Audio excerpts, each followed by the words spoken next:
Want your inverter to charge automatically during off-peak hours and discharge during peak hours so you can save a lot of money every month, but still not sure how to set it up? Don't worry, give me a few minutes and I'll help you save hundreds of dollars on electricity every year. This video is especially suitable for those who live in areas with time-of-use electricity pricing system and want to save money by charging during off-peak hours and using electricity during peak hours. After watching, you'll be able to complete both time charging and time discharging on your own. And your inverter can save money for you even while you're asleep. The entire setup takes only 5 steps. Step 1. Set the time charging period. Step 2. Enable time charging mode. Step 3. Set the time discharge period. Step 4. Enable time discharge mode. Step 5. Set the current date and time. After connecting the battery and inverter, turn on the inverter to begin setup. Step 1. Set your charging periods. Find parameter 40 and 41. This is the first charging period. Let's say your off-peak hours are from 11 p.m. to 7 a.m. Then set 40 to 2300 and 41 to 0700. You can also set the second and third charging time period. Use parameters 42 and 43 to set the second time period and parameters 44 and 45 to set the third time period. Step 2. Enable the time charging function. Go to page 46 of the parameters and set it to ENA, which indicates that the time charging function is enabled.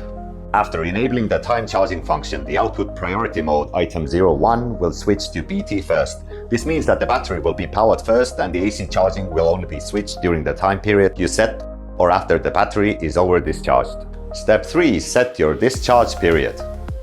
Find parameter 47 and 48. This is the first discharge period. Let's say you want the discharge to occur from 10 a.m. to 10 p.m. Set parameter 47 to 10 and 48 to 22. Similar to the time charging period, you can also set the second and third discharge period. Use parameter 49 and 50 to set the second period, and use parameter 51 and 52 to set the third period. Step 4. Enable time discharge mode.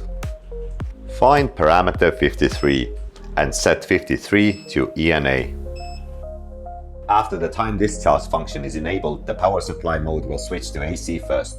The battery will discharge only during the set discharge period or when the AC input fails. Step 5. Set the current date and time. Configure parameters 54 and 55 to set your current date and time, ensuring the inverter's time matches your local time. Now that you know how to set up time charging and discharging for your inverter, you'll understand how to switch it automatically.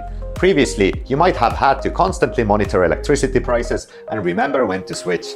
Now, with time charging and discharging enabled, the inverter will automatically switch for you. During off-peak hours, it uses grid power to charge your battery, and during peak hours, it automatically prioritizes battery power for your loads. Now, let's quickly review the setup.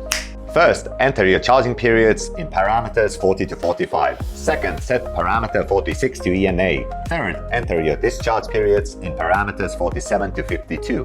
Fourth, set parameter 53 to ENA. Fifth, set the current date and time, and set the date in parameters 54 to 55. These are the complete steps for setting up automatic charging and discharging of the inverter. If you have any further questions, please leave a comment below. If this video was helpful, please give it a like and subscribe to us. In the next episode, we'll discuss how to effectively utilize the inverter's Wi-Fi function to maximize its capabilities.